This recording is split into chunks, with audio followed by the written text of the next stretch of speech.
مصیبت دور کرنے کا ایک طریقہ۔ اس کے بعد فرمایا چونکہ تمام کائنات رسول خدا صلی اللہ علیہ وسلم کے نور سے پیدا کی گئی ہے، اس لیے جب کہیں وبا آئی ہو یا آفت آنے والی ہو اور لوگ مل کر کثرت سے درود شریف پڑھیں تو یہ مصیبت دور ہو جاتی ہے۔ رابعہ بصری اور سفیان ثوری ارشاد فرمایا ایک مرتبہ حضرت سفیان ثوری رحمۃ اللہ علیہ بیمار ہوئے تو ان کی عیادت کے لیے حضرت رابعہ بصری رضی اللہ تعالیٰ عنہ تشریف لے گئیں۔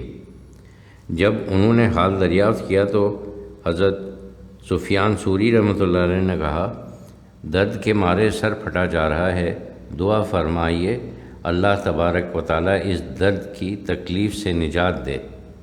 اتنا سننا تھا کہ حضرت رابعہ بصری رضی اللہ تعالیٰ عنہ کا چہرہ غصے سے سرخ ہو گیا اور وہ اٹھ کر چلی گئیں۔ جب حضرت سفیان ثوری رحمۃ اللہ علیہ اچھے ہو گئے تو وہ انہیں راضی کرنے کے لیے ان کے گھر گئے اور کہا رابعہ دعا کیجئے کہ اللہ تعالیٰ مجھ سے راضی ہو جائے۔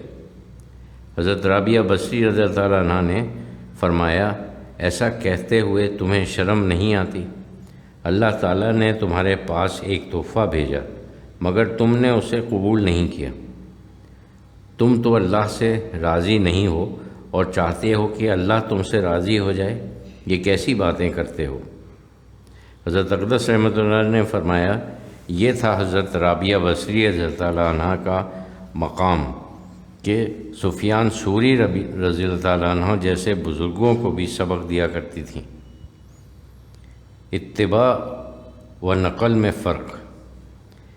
ارشاد فرمایا شیخ کا حکم ضرور ماننا چاہیے لیکن ہر بات میں بے سوچے سمجھے ان کے حکم کے بغیر تقلید نہیں کرنی چاہیے، کیونکہ ان کا مقام ہو اور ہوتا ہے اور اپنے مقام کے مطابق عمل کرتے ہیں۔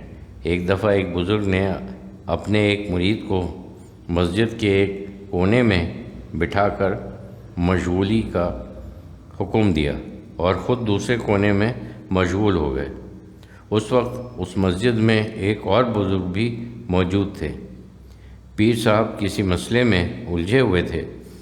اسی الجھن میں وہ رسول خدا صلی اللہ علیہ وسلم کی روحانیت کی جانب متوجہ ہو کر کچھ دیر کے لیے لیٹ گئے۔ شیخ کو لیٹتے دیکھ کر مرید بھی تقلید شیخ میں لیٹ گیا مگر اسے لیٹتے ہی نیند آ گئی۔ کچھ دیر بعد ان کے شیخ اٹھے اور نماز میں مشغول ہو گئے۔ وہ دوسرے بزرگ جو یہ ماجرا دیکھ رہے تھے اٹھے اور اس مرید کو لات مار کر فرمایا اب تو بھی اٹھ اور بغیر وضو نماز پڑھ۔ اس کے بعد حضرت اقدس رحمۃ اللہ نے فرمایا ہر بات میں شیخ کی تقلید نہیں کرنی چاہیے بلکہ وہ جو حکم دیں اس پر عمل کرنا چاہیے۔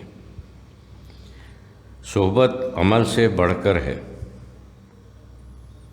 فرمایا جب قیامت آئے گی تو 1000 سال کا ایک دن ہوگا لیکن عاشقوں کو کچھ پرواہ نہ ہوگی۔ وہ نہایتی مزے سے عرش کے سائے کے نیچے بیٹھے ہوئے تماشا دیکھتے رہیں گے۔ اس کے بعد بہشت میں دیدار الہی ہوگا اور بہشت میں وہ ظاہری چیزیں بھی ہوں گی جن کا وعدہ ہے۔ انسان کو چاہیے عاشق ہو جائے۔ صحیح اسلام عشق الہی کا نام ہے۔ قرآن شریف میں مومن کے متعلق اشد حب للہ کہا گیا ہے۔ مومن وہ ہے جس کو اللہ سے شدت کے ساتھ محبت ہو اور شدت محبت کا نام عشق ہے، اور یہ چیز عاشقوں کی صحبت سے حاصل ہوتی ہے۔ فرمایا پشاور میں ایک صاحب تھے، وہ ہمیشہ کہا کرتے تھے یہ جو پیر صاحبان صحبت کہتے پھرتے ہیں سب بے معنی ہے، اصل چیز عمل ہے۔ ایک دن وہ ہمارے پاس آئے اور لوگ بھی موجود تھے۔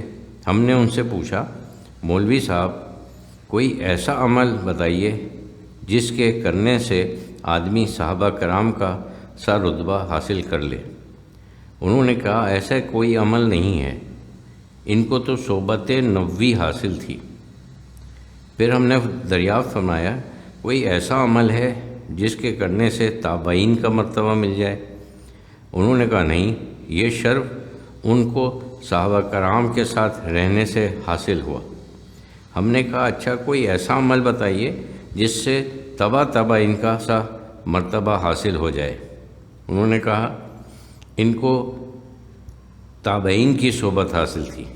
اس پر ہم نے کہا پھر تم کیا عمل کہتے پھرتے ہو، جب تم خود مانتے ہو کہ ایسا کوئی عمل نہیں ہے جس سے صحابہ کرام، تابعین اور تابعین کا مرتبہ حاصل ہو جائے، اور یہ بھی مانتے ہو کہ جو کچھ ان کو حاصل ہوا صحبت سے حاصل ہوا، پھر صحبت کے خلاف کیوں زہر اگلتے پھرتے ہو؟